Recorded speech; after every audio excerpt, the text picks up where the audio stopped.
The pain from surgery was nothing compared to the pain I felt when I looked down from my hospital window and saw my husband holding hands with my sister, smiling like I never mattered. The morphine was wearing off when I saw them together, and I knew my life as I'd known it was over. Through the glass partition of the hospital cafeteria, 37 floors below my recovery room window, I watched my husband Ethan lean across a small table and kiss my sister Melody on the lips. Not a quick peck. Not a goodbye kiss between in-laws. A slow, intimate kiss that spoke of months, maybe years, of secrets I'd been too trusting to see. My hand shook as I gripped the windowsill. The surgical staples in my abdomen pulled tight, sending sharp pain through my core, but it was nothing compared to the agony tearing through my chest. 3 days ago, I'd gone under the knife to remove a tumor from my liver. Ethan had held my hand in pre-op, whispering that he'd be waiting when I woke up. Melody had flown in from Portland, supposedly to help care for me during recovery. Now I understood why she'd been so eager to volunteer. Below, they separated, but their hands remained intertwined across the table. Melody threw her head back and laughed at something he said. The same musical laugh that had charmed everyone since we were children. The same laugh that had stolen my first boyfriend in high school, though she'd claimed it was just a misunderstanding. This was no misunderstanding. I pressed my face against the cold glass, watching as Ethan traced circles on her palm with his thumb. The gesture was so familiar it made me sick. He used to do that to me when we first started dating 12 years ago. When he proposed. When I'd had panic attacks about my mother's death. My reflection stared back at me in the window, hollow-eyed, pale, with greasy hair pulled back in a messy bun. Hospital gowns weren't designed to make anyone feel attractive, but I looked like a ghost of myself. Meanwhile, Melody looked radiant even from this distance. Her auburn hair caught the cafeteria lights, and she wore the navy dress I'd bought her for Christmas last year. The irony wasn't lost on me. A soft knock interrupted my spiral into despair. "Mrs. Rivers? Time for your medication." Before we continue, please write in the comment which country you are watching this video. We love knowing where our global family is tuning in from, and if this is your first time on this channel, please subscribe, it helps support our channel. Enjoy listening. Nurse Patricia entered with a small paper cup of pills and a glass of water. She was a woman in her 50s with kind eyes and steady hands who'd been checking on me every few hours since my surgery. "How are you feeling today?" she asked, setting the items on my bedside table. I turned away from the window, forcing my face into a neutral expression. "Better. Much better." It was a lie, but not about the surgery. The physical healing was progressing well. It was everything else that felt destroyed. "That's wonderful to hear. Your husband and sister have been so devoted, taking shifts to stay with you. It's beautiful to see family come together during difficult times." My throat tightened. "Yes. Beautiful." Patricia checked my vitals while chatting about the weather and the hospital's new garden on the 7th floor. I nodded and made appropriate sounds, but my mind was spinning with questions. How long had this been going on? Did they think I was too stupid to notice? Were they planning to wait until I died from complications to be together openly? The tumor had been benign, thank God, but for 48 hours before the biopsy results came back, we'd all believed I might be dying. I remembered how distraught Ethan had seemed, how he'd barely left my side. Had that been guilt? Or fear that his secret would be exposed? After Patricia left, I sat in the mechanical hospital bed, staring at the ceiling tiles and trying to process the magnitude of their betrayal. Ethan wasn't just my husband, he was my business partner. We'd built Rivers Marketing Solutions from nothing 5 years ago, working 18-hour days to make it profitable. The company was worth nearly $2 million now. Melody wasn't just my sister, she was my best friend. The person I'd called when I got the cancer scare. The person who'd helped me pick out my wedding dress. The person who'd been maid of honor at my wedding to the man she was now kissing in secret. My phone buzzed with a text from Ethan, "Getting coffee with Melody. Be back soon. Love you. Love you." The casual cruelty of those words sent ice through my veins.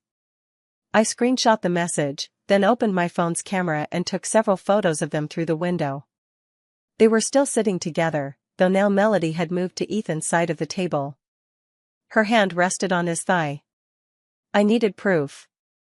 I needed evidence. And most importantly, I needed a plan.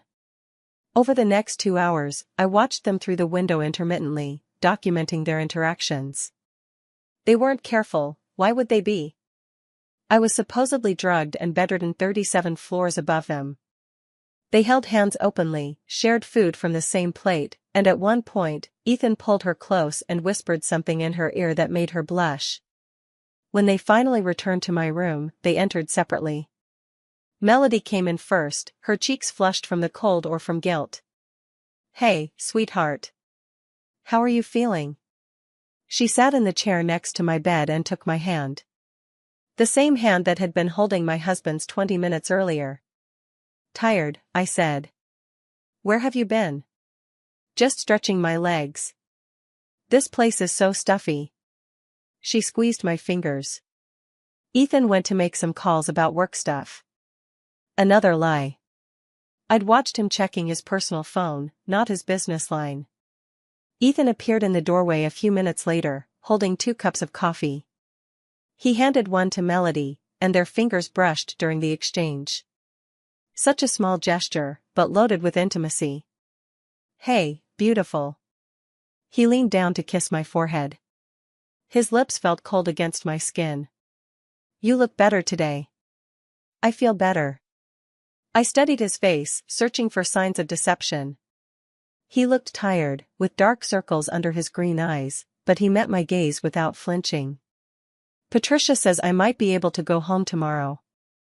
"That's great news." He settled into the other visitor chair. "Melody was just saying she could stay another week to help out."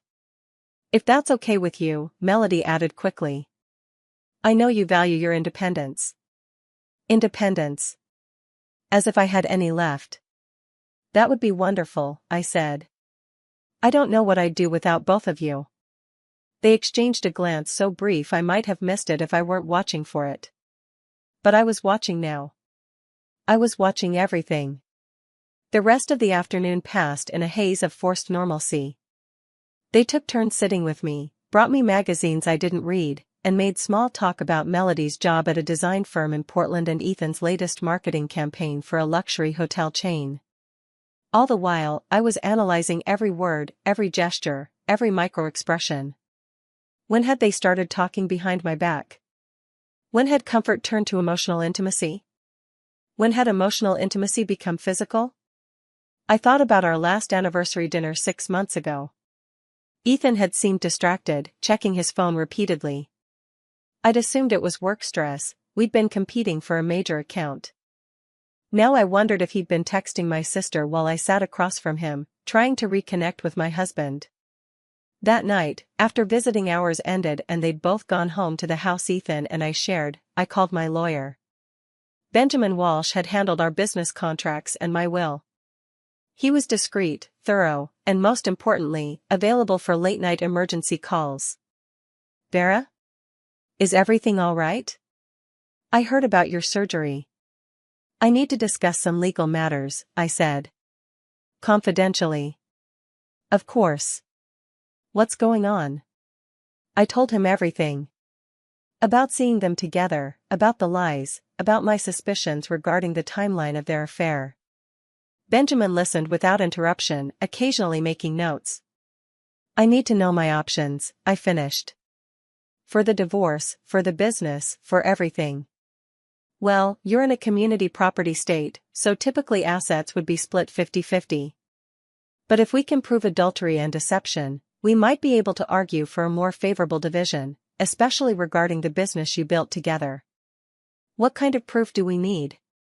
"Photos, texts, emails, witness testimony. Phone records can be subpoenaed. Credit card statements showing hotel stays or gifts. The more documentation, the better." I thought about the photos I'd taken through the hospital window. It was a start, but not enough.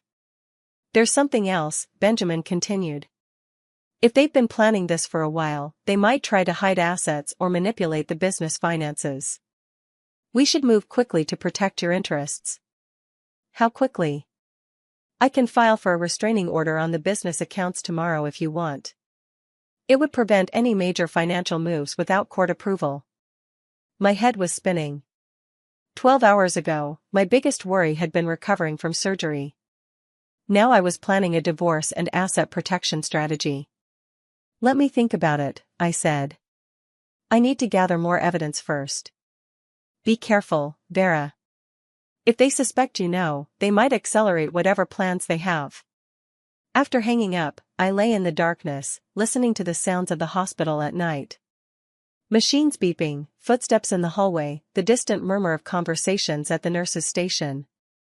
My body was healing, but my trust in the two people I loved most was shattered beyond repair. I needed proof. But more than that, I needed them to face consequences that matched the magnitude of their betrayal. The next morning brought Dr. Chen, my surgeon, with discharge papers and instructions for home care. Ethan and Melody hovered nearby, asking questions about pain medication and follow-up appointments. They played their roles perfectly, the devoted husband and caring sister. Someone will need to help with daily activities for the first week, Dr. Chen explained. No lifting more than 10 pounds, no driving, no strenuous activity. I'll be working from home, Ethan said. And Melody is staying to help. How convenient for them. The ride home was awkward. I sat in the passenger seat while Ethan drove, with Melody in the back seat keeping up a steady stream of chatter about nothing important. She'd rented a car at the airport, she mentioned, in case she needed to run errands while Ethan was working. Or in case they needed separate transportation for their secret meetings. Our house looked exactly the same, a craftsman-style home in a quiet neighborhood with a garden I'd spent years cultivating. But knowing what I knew now, it felt contaminated. How many times had Melody been here when I was traveling for work? How many lies had they told in these rooms? They settled me into the living room with pillows and blankets, fussing over my comfort. Melody made tea while Ethan brought my laptop and phone charger within easy reach. I should probably check on some client emails, I said. Are you sure you're up for that? Ethan frowned. You just got out of the hospital. Just for a few minutes. I don't want anything urgent to slip through the cracks. He hesitated, then nodded. Okay, but don't overdo it. Once they left me alone, Ethan to his home office, Melody to the guest room to unpack, I opened my laptop and began documenting everything I could remember. Dates, conversations, strange behaviors, unexplained absences. I created a private email account and sent myself the photos from the hospital window. Then I did something that felt both necessary and nauseating. I installed spyware on our shared computer. The software was designed for parents monitoring their children's internet activity, but it would work just as well for tracking a cheating spouse. It would log keystrokes, take screenshots, and monitor all communication. If they were coordinating their affair digitally, I'd have proof. I also placed a small recording device, ordered online months ago for business meetings but never used, in the living room bookshelf. It was voice-activated and could record for up to 8 hours. Over the next few days, I played the role of recovering patient while gathering intelligence. I pretended to nap while listening to their conversations in other parts of the house. I feigned fatigue to avoid activities that might take me away from my surveillance equipment. The picture that emerged was worse than I'd imagined. Through the spyware, I discovered they'd been communicating through a messaging app that supposedly deleted conversations after 24 hours. But the screenshots captured enough to reveal the scope of their deception. They'd been involved for over a year, starting during a business conference where Melody had happened to be in the same city. The messages were explicit, both intimately and emotionally. They talked about their future together, about how much they loved each other, about how guilty they felt for hurting me but how impossible it was to stay away from each other. Ethan had even looked at apartments in Portland. The recording device captured conversations that made my blood run cold. She seems suspicious, Melody said one afternoon while they thought I was sleeping upstairs. You're being paranoid, Ethan replied. She's on pain medication and still recovering from major surgery. She's not thinking about anything else. I just feel terrible about this timing. What if something had gone wrong with the operation? But it didn't. And we can't keep putting our lives on hold. We've been hiding this for over a year. So what's the plan? When do we tell her? A long pause. After she's fully recovered. Maybe in a few weeks. We'll sit down and explain that we fell in love, that it wasn't planned, that we want to handle this as maturely as possible. Maturely. As if there was a mature way to discover your husband and sister had been betraying you for over a year. What about the business? Melody asked.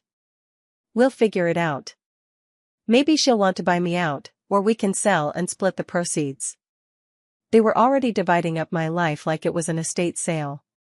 But the worst part came 3 days later, when I overheard them discussing my medical scare. I was terrified we'd have to confess everything if she died, Ethan said. The guilt was eating me alive. Me too. But also, part of me wondered if it would be easier. Melody. I know it's horrible to think, but imagine if we didn't have to hurt her. If we could just be together without destroying her life. You can't think like that. I know. I know. But the thought crossed my mind. They'd actually considered that my death would be convenient for their relationship. That night, lying in bed next to my husband while he slept peacefully, I made my decision. A clean divorce wasn't enough.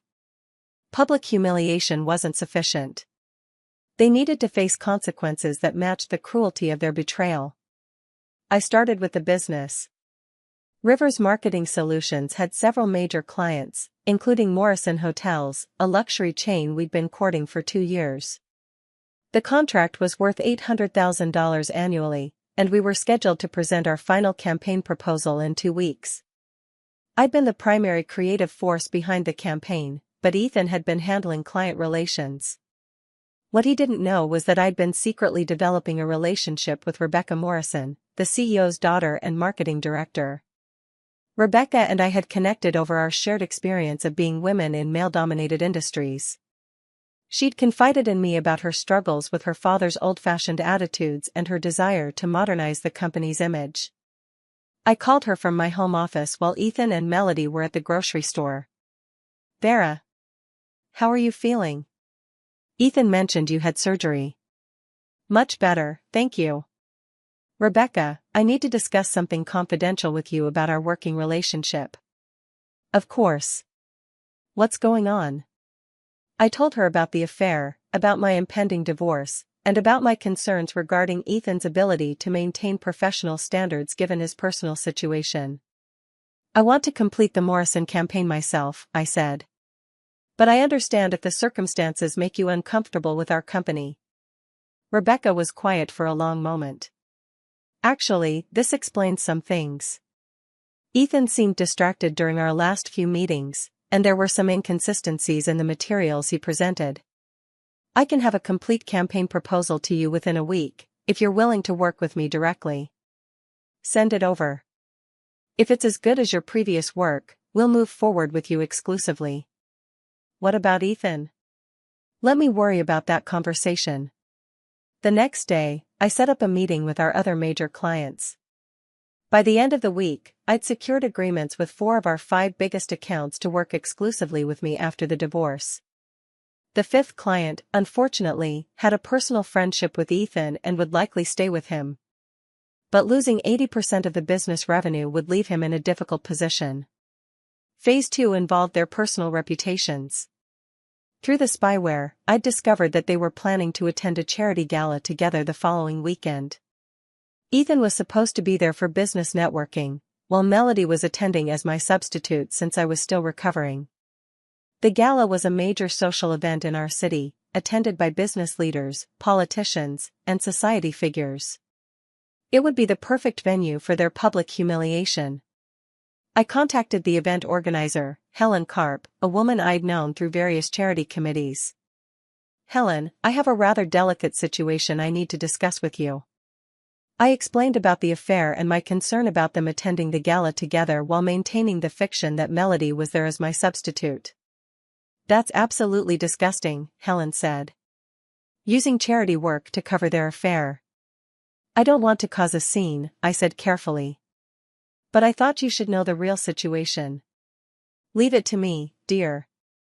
I'll handle this discreetly. What Helen considered discreet turned out to be announcing during her welcome speech that she wanted to recognize some very special couples in attendance, including Ethan Rivers and his partner Melody, who are here together while Ethan's wife Vera recovers from surgery at home. The room went silent. Then the whispers started. I watched it all unfold through the live stream on the charity's website, sitting in my living room with a cup of tea and a growing sense of satisfaction. But the real masterstroke was still to come. I'd been saving the nuclear option for last, Melody's career. My sister worked as a senior designer for a prestigious firm in Portland that prided itself on family values and ethical business practices. The company had a strict policy against relationships that could compromise professional judgment, and they took a dim view of employees whose personal conduct reflected poorly on the firm. I'd done my research. Melody's supervisor, Catherine Walsh, was a woman who'd built her career on integrity and had little patience for personal drama that affected workplace dynamics. I sent Catherine a carefully worded email explaining the situation and attaching some of the evidence I'd gathered. I framed it as a courtesy notification, since Melody had been using company time and resources to coordinate her affair. The spyware had revealed numerous personal calls and messages sent during work hours. I thought you should be aware of the situation, I wrote, in case it affects her work performance or reflects on your company's reputation. Catherine's response was swift and decisive. Melody was fired within 24 hours. The final phase required patience and careful timing. Ethan and Melody had decided to confess everything the following weekend. I knew this from their recorded conversations and intercepted messages. They'd planned a whole script about how they'd fallen in love despite trying to fight their feelings, how sorry they were for the timing, how they hoped we could all handle this maturely. I had other plans. On Friday afternoon, I called Benjamin Walsh. I'm ready to move forward with everything we discussed. Are you sure? Once we file, there's no going back. I'm sure. Saturday morning, while Ethan was at the gym and Melody was getting coffee, I arranged the living room like a stage. I set up my laptop to livestream to a private social media account, positioned cameras for multiple angles, and made sure the recording equipment was functioning properly. I also invited some guests. When Ethan and Melody returned, they found me sitting calmly on the couch with my laptop open. My parents were there, along with Ethan's brother John, and our mutual friends Lisa and Tom. I'd told them all that Ethan and Melody had something important to share with everyone. What's going on? Ethan asked, looking confused and slightly panicked. Please, sit down, I said sweetly. Both of you. I thought it would be nice to have family and friends here for your big announcement. They exchanged worried glances but took seats on the opposite couch. Vera, what announcement? Melody asked. The one you've been planning to make this weekend. About your relationship. The color drained from both their faces. I don't know what you mean, Ethan said weakly. I opened my laptop and turned it so everyone could see the screen. It displayed a folder full of photos, screenshots, and audio files. I've been recovering from surgery for the past 2 weeks, I said, my voice steady and calm. It's given me a lot of time to think. And to observe. And to document. I clicked on the first photo, the one I'd taken from the hospital window showing them kissing in the cafeteria. My mother gasped. Lisa covered her mouth with her hands. Jake stared at his brother in disgust. This was taken 3 days after my surgery, I continued. While I was supposed to be resting and recovering, trusting that my husband and sister were taking care of me. Vera, please, let us explain, Melody started. Oh, I think you've explained plenty. I clicked to the next file, a screenshot of one of their explicit messages. This is from your disappearing message app. Did you know those apps aren't actually secure? You can screenshot anything if you're fast enough. I had hours of evidence. Photos, messages, recorded conversations, financial records showing hotel stays and gifts. I'd even discovered that Ethan had been using our business credit card to pay for some of their dates. 1 year and 3 months, I said, reading from my notes. That's how long this has been going on. 1 year and 3 months of lies, deception, and betrayal. While we were building our business together, Ethan. While you were helping me plan our 5th wedding anniversary party, Melody. We never meant for it to happen this way, Ethan said desperately.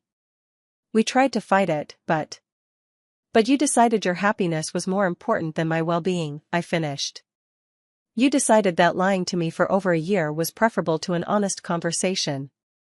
You decided that using my medical emergency as cover for your affair was acceptable. I played the audio recording of them discussing how my death would be easier for their relationship.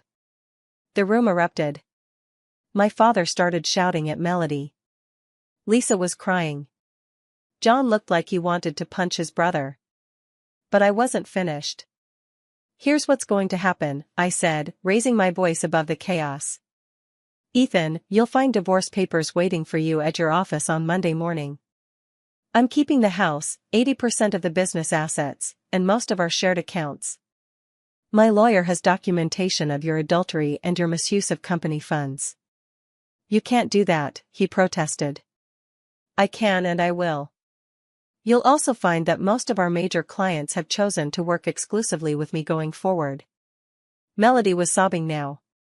Vera, please, I'm your sister. You were my sister, I corrected. Now you're unemployed. Catherine Walsh sends her regards, by the way. What did you do? I sent your supervisor evidence of your affair, including proof that you were using company time and resources to coordinate personal meetings with a married man. She felt that your behavior didn't align with the company's values. I stood up, steadying myself against the couch as my surgical site pulled slightly. You both made choices, I said. You chose deception over honesty. You chose selfishness over loyalty. You chose to betray someone who loved and trusted you. Now you get to live with the consequences of those choices. This is insane, Ethan said, standing up. You can't destroy our lives over this. I'm not destroying anything, I replied calmly. I'm simply revealing what you've already done. Your affair destroyed your marriage, Ethan. Your lies destroyed our business partnership. Your betrayal destroyed our family, Melody. I'm just making sure everyone knows the truth. The gathering dissolved into chaos after that. Ethan stormed out, taking nothing but his keys and wallet. Melody tried to apologize through her tears, but I wasn't interested in hearing it. My parents took her to a hotel for the night, too ashamed and angry to let her stay in their house. John lingered after everyone else left. I'm sorry, he said. I had no idea. If I'd known. It's not your fault, I assured him. But I appreciate the support. Is there anything I can do? Any way I can help? I considered his offer. John was a private investigator, it's how I'd known about the spyware and recording equipment. Actually, there is one more thing. The final nail in their coffin came 2 weeks later. John had done some digging into their finances and discovered that they'd been planning their future together for months. Ethan had secretly opened bank accounts in Portland. Melody had been apartment hunting online, looking at places that could accommodate 2 people. Most damning of all, they'd applied for a business license in Oregon for a marketing consultancy, using proprietary client information and creative strategies from our company. Industrial espionage and theft of intellectual property carried both civil and criminal penalties. I filed charges. The court case was a media sensation in our small city. Local business owner discovers husband's affair, exposes elaborate deception, read the headline in the Business Journal. The story had everything: family betrayal, corporate espionage, stolen business secrets, and a dramatic public confrontation. Ethan lost his remaining clients when the theft charges became public. No one wanted to work with someone who'd steal from his own company. He was forced to declare bankruptcy within 6 months. Melody couldn't find work in her field after word spread about her firing and the circumstances behind it. Design is a small industry, and reputation matters. She moved back in with our parents, who barely spoke to her. Their relationship didn't survive the pressure. Without the excitement of secrecy and the thrill of forbidden love, they discovered they didn't actually have much in common. The stress of legal proceedings, financial difficulties, and social isolation took its toll. They broke up acrimoniously 8 months after their affair was exposed, blaming each other for their downfall. I rebuilt my life piece by piece. Rivers Marketing Solutions became just Rivers Marketing, and it thrived under my sole ownership. The Morrison contract led to 3 more luxury hospitality clients, and my reputation for integrity actually improved my business prospects. I sold the house, too many bad memories, and bought a smaller place with a studio where I could work from home when I wanted to. The garden was smaller, but it was all mine. The physical recovery from surgery was complete within 2 months. The emotional recovery took longer, but I was surprised to discover that revenge had been remarkably therapeutic.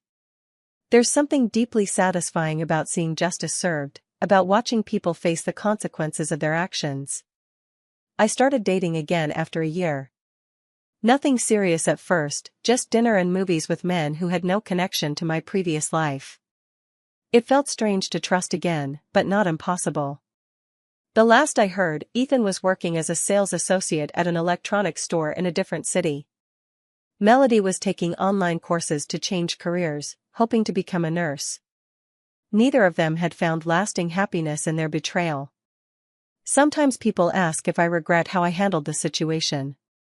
If I think I went too far, or if I wish I'd just filed for divorce quietly and moved on with my life. The answer is no. They made their choices deliberately, over more than a year, with full knowledge of how their actions would hurt me. They planned their future together while lying to my face every single day. They used my medical emergency as an opportunity to spend more time together while playing the role of devoted caretakers. The punishment fit the crime. But more than that, their downfall served as a warning to others. Word got around about what happened when you betrayed Vera Rivers. I never had to worry about business partners or romantic interests being dishonest with me, they'd all heard the story. Fear can be just as effective as trust in preventing betrayal. I learned something important during those dark weeks of planning and execution. I was stronger than I'd ever imagined. I was capable of strategic thinking under pressure, of compartmentalizing emotion to focus on practical action, of fighting back when someone tried to destroy my life. The woman who went into surgery that day had been trusting, perhaps naively so. The woman who emerged was sharper, more careful, and utterly unwilling to be anyone's victim. They thought they were dealing with someone who would quietly accept their betrayal, who would be too heartbroken or too weak to fight back effectively. They were wrong. And that mistake cost them everything they'd thought they were gaining by betraying me. In the end, their affair lasted 14 months. My revenge will last forever.